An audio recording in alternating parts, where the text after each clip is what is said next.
Hello everyone. Class 8 computer online classes की series में हम पढ़ रहे थे chapter 1 introduction to MS Excel 2013, जिसमें हम देखने वाले हैं DBMS means database management system. So students, before learning the part 2 of this video tutorial, we have to recall the previous video terms and topic। मतलब कि हम इस वीडियो को शुरू करने से पहले जो पिछली वीडियो थी उसमें जो टर्म्स हमने पढ़ी थी समझी थी उसको एक बार रिवीजन कर लेते हैं। तो we have to learn about data information and database. हम पढ़ चुके हैं डेटा इंफॉर्मेशन डेटाबेस क्या होता है। So first of all we will talk about the data. Data क्या है and processed raw fact and figure known as data. ये हम पिछली वीडियो में हमने पढ़ा था कि डेटा क्या होता है। For example Aman, Amroha and 001, ये कुछ एंटिटी मैंने यहाँ पर ली हैं। तो अमन, अमरोहा, 001, इसमें देखने वाली बात क्या है, 001, अमरोहा, अमन तीनों ही सेपरेट है, किसी का किसी से लिंक नहीं है, रिलेशन नहीं है। तो ये पूरी तरह से अनप्रोसीज्ड है और एक रो फैक्ट में मैनेज है। तो इस तरह का जो एंटिटी है, बिखरा हुआ जो बिखरी हुई जो एंटिटी होती है, सेपरेट एंटिटी होती हैं, वो सब क्या कहलाती हैं, डेटा कहलाती हैं। Second, information, processed and meaningful data known as information. मतलब अमन, अमरोहा, 001 को जब प्रोसीज कर दिया जाएगा, जस्ट लाइक इस तरह से कि Aman whose roll number 001 belong to Amroha, इस तरह से अगर हम इसको बोलें तो ये डेटा आपका प्रोसीज हो जाएगा और किस फॉर्म में टर्न हो जाएगा, इंफॉर्मेशन टर्न हो जाएगा। ओके। इसके बाद हम देखेंगे डेटाबेस क्या होता है। Database is an organised collection of data and information which helps to easily access, managed and updated any piece of information. मतलब ऊपर हमने डेटा पढ़ा, इंफॉर्मेशन पढ़ा, इन दोनों ही डेटा को या इंफॉर्मेशन को एक कंटेनर में एक ऑर्गेनाइज्ड और मैनेज फॉर्म में स्टोर करके रखना। जिस जगह पे उसको स्टोर करके रखा जाता है एक मैनेज फॉर्म में, उस प्लेस को हम क्या कहते हैं, डेटाबेस कहते हैं। इसकी मदद से हम किसी भी पीस ऑफ इंफॉर्मेशन को, किसी भी पीस ऑफ डेटा को आसानी से एक्सेस कर सकते हैं, आसानी से मैनेज कर सकते हैं, उसको अपडेट भी कर सकते हैं। इसको और बेहतर तरीके से समझने के लिए मैंने एक ग्राफ का यूज़ किया है। तो इसको एक ग्राफ की मदद से समझने की कोशिश करते हैं। तो सबसे पहले यहाँ एक बॉक्स में मैंने 3 स्टूडेंट्स की एंटिटी ली हैं। 3 स्टूडेंट्स के बारे में कुछ डेटा को कलेक्ट किया है। Ansh Sharma 001 class 8th A, de Kock 003 class 8th A, Bhushan 002 class 8th A। ये सेपरेट हैं, अलग अलग हैं, बिखरी हुई एंटिटी हैं। तो आपको समझ आ रहा होगा कि इस सबको हम क्या कहने वाले हैं। तो दिमाग में सोच लीजिए इसको क्या कहना है। इसको हम कहेंगे, क्या कहेंगे, इसको कहेंगे हम डेटा, क्योंकि ये अनप्रोसीज्ड है और रो फैक्ट में मैनेज है, तो इसलिए इसको हम डेटा कहेंगे। नेक्स्ट, अब इस डेटा को मैंने प्रोसेस किया है। Ansh Sharma whose roll number is 001 study in class 8th A, डिकोक whose roll number is 003 study in class 8th A, Bhushan roll number is 002 study in class 8th A। इस डेटा को मैंने क्या किया है, नेक्स्ट डायग्राम में मैंने इसको प्रोसीड कर दिया है। तो जब डेटा प्रोसीड हो जाता है, मीनिंगफुल हो जाता है, तो ऑब्वियसली आपको पता है इसको हम क्या कहने वाले हैं, इसको कहेंगे इंफॉर्मेशन। तो डेटा समझ आ गया, इंफॉर्मेशन समझ आ गई।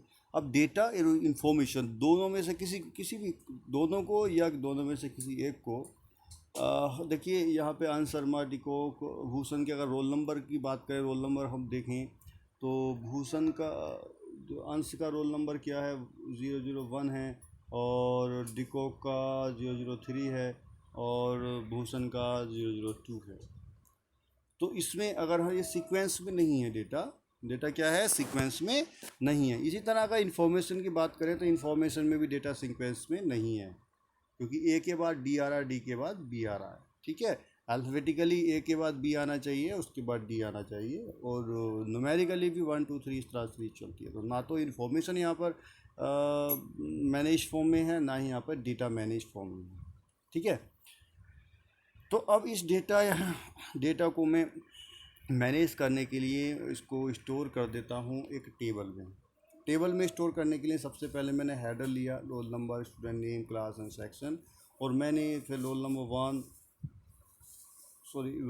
1 अंश Sharma, roll number 2 Bhushan, roll number 3 de Kock. इस तरह से हमने इसका डेटा इस टेबल में स्टोर कर दिया। अब देखने वाली बात यह है, अगर डेटा में देखें तो 001 अंश शर्मा पहले नंबर पे है और डिकोक यहाँ पर दूसरे नंबर पे है, लेकिन यहाँ पर रोल नंबर 1 के अकॉर्डिंग मैंने इसको सीरीज में रखा है, तो अंश शर्मा फर्स्ट नंबर पे है, लेकिन यह सेकंड नंबर पर भूषण है। क्योंकि भूषण का रोल नंबर 2 है तो ऑब्वियसली ये सेकंड नंबर पे आएगा, और डिकोक का रोल नंबर 3 है तो ये थर्ड नंबर पे आएगा। अल्फ़ाबेटिकली और न्यूमेरिकली दोनों ही ये मैनेज फॉर्म में यहाँ पर स्टोर हो चुकी है। तो तो यहाँ पर डेटा इन्फॉर्मेशन का ऑर्गेनाइज कलेक्शन, मैनेज्ड कलेक्शन जो कहलाता है उसको क्या कहते हैं, हम उसको कहते हैं डेटाबेस। ओके, तो इस ग्राफ की मदद से आप समझ गए होंगे डेटा क्या होता है, इन्फॉर्मेशन क्या होता है और डेटाबेस क्या होता है। इस डेटा और इन्फॉर्मेशन को मैनेज करके रखा जाता है, जिस जगह पे रखा जाता है उसको हम क्या कहते हैं, डेटाबेस कहते हैं।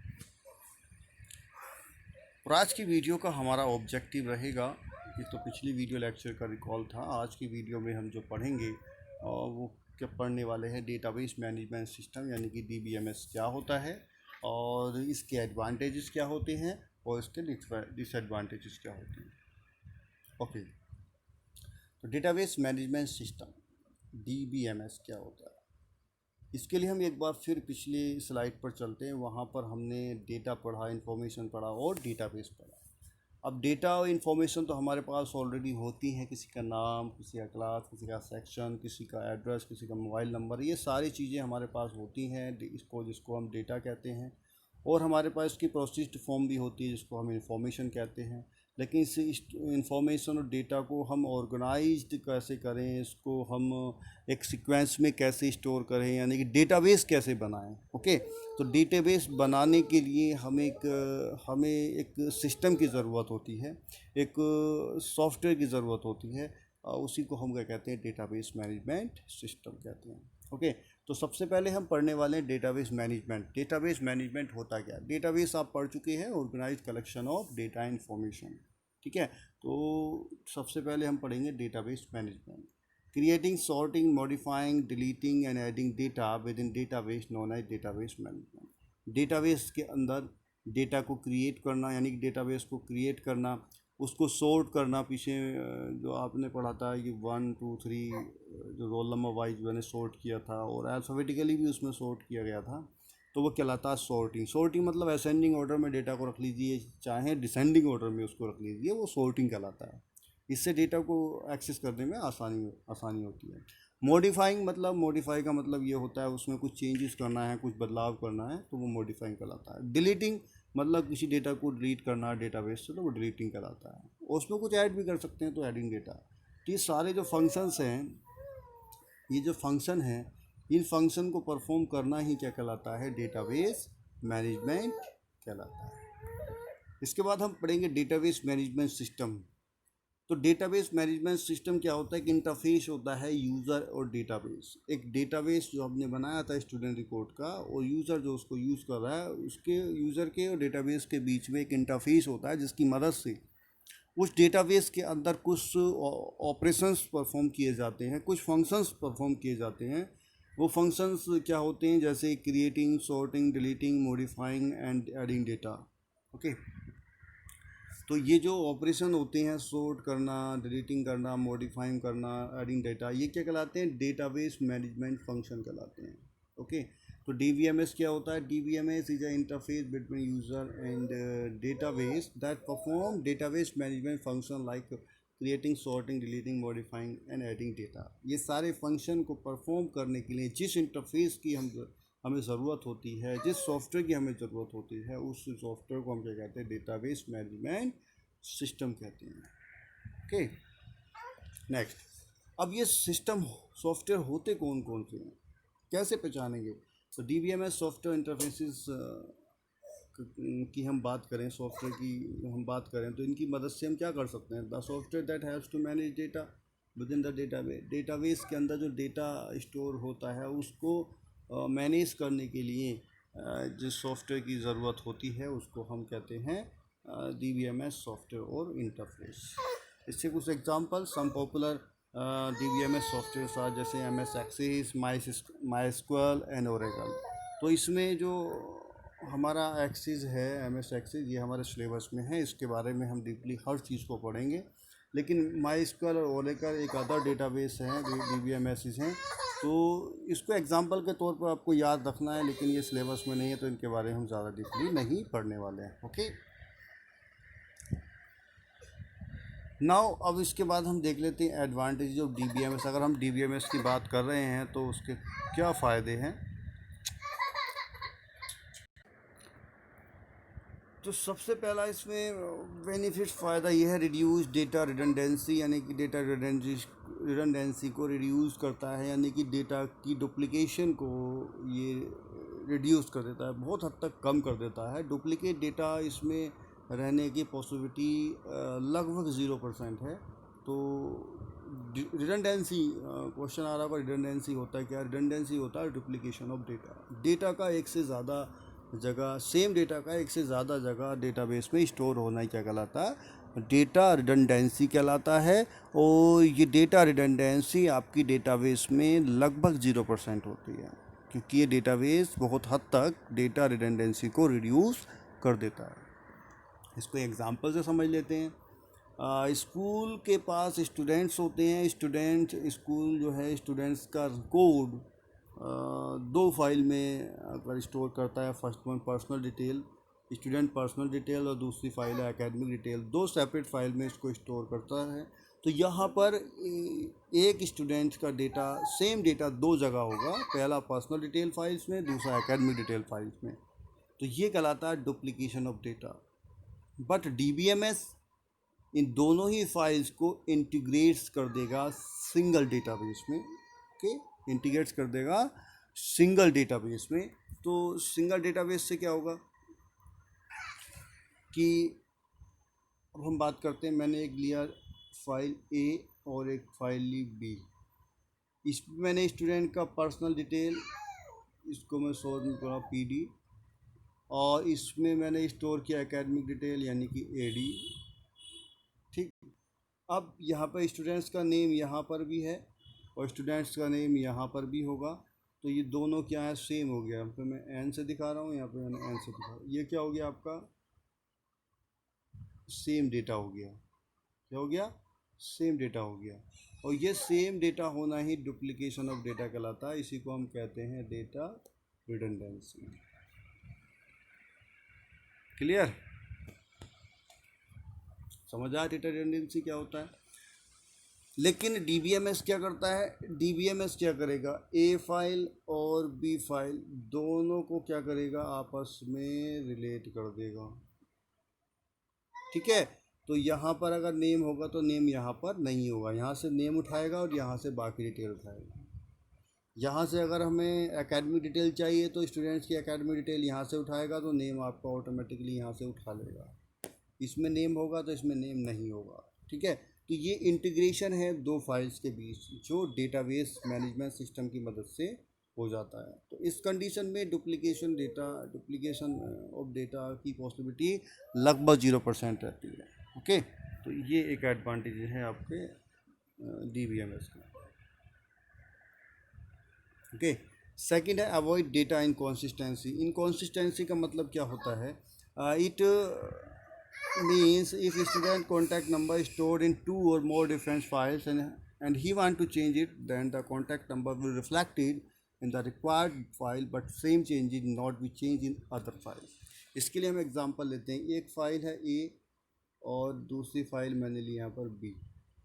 अब स्टूडेंट का कॉन्टैक्ट नंबर यहाँ पर भी है, कॉन्टैक्ट नंबर B में भी है।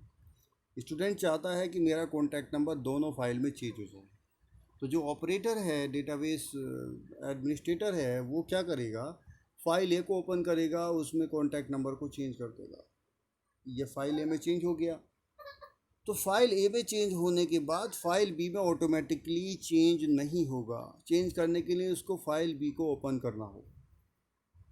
ऑटोमेटिकली अपने आप वो B फाइल में कॉन्टैक्ट नंबर चेंज नहीं होगा। ओके, ये एक बात है।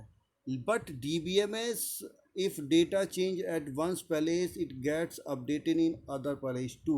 लेकिन अगर डेटाबेस के अंदर, डेटाबेस मैनेजमेंट सिस्टम के थ्रू अगर आप डेटाबेस बना रहे हो, स्टोर कर रहे हो डेटा को, तो अगर फाइल ए में स्टोर चेंजेस, कुछ भी चेंजेस किया है तो सेम चेंजेस आपके फाइल बी में भी ऑटोमेटिकली हो जाएंगे।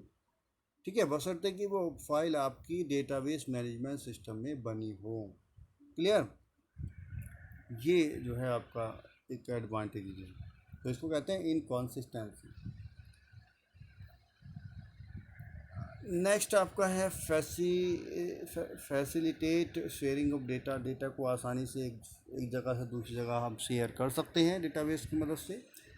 Next ensure data security. Data security भी प्रोवाइड कराता है, क्योंकि database create through database is accessible only authorised person को ही ये परमिशन देता है कि उसको डेटाबेस एक्सेस करना है कि नहीं करना, क्योंकि डेटाबेस जितने भी होते हैं पासवर्ड प्रोटेक्टेड होते हैं। जिसके पास पासवर्ड होगा वो अथोराइज्ड पर्सन होगा, वही उसको आसानी से एक्सेस कर सकता है। नेक्स्ट है आपका मेंटेन इंटेग्रिटी। मेंटेन इंटेग्रिटी का मतलब क्या होता है?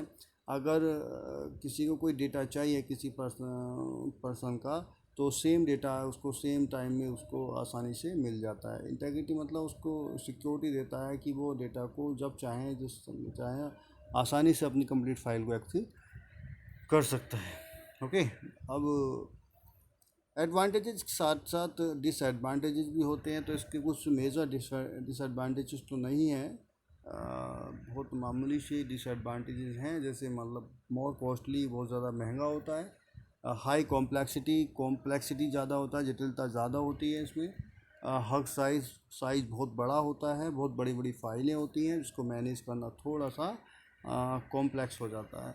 हाई हार्डवेयर कॉस्ट, इसकी हार्डवेयर कॉस्ट ज़्यादा होती है। तो ये कुछ डिसएडवांटेजेस हैं, कुछ ज़्यादा इम्पोर्टेंट नहीं है ये डिसएडवांटेजेस, लेकिन पता होना ज़रूरी है। तो स्टूडेंट्स, ये था आज की वीडियो का टॉपिक, DBMS क्या है, उसके advantages and disadvantages. So students, next video next topic के साथ हम फिर से पढ़ेंगे इस चैप्टर की हर चीज़ एक्सेस के बारे में और अच्छी तरीके से पढ़ने वाले हैं। सो आज के लिए इतना ही काफ़ी है। टेक केयर, पहले इसको ध्यान से पढ़िए और makes notes your notebook. Okay, thanks for watching this video, we will meet tomorrow.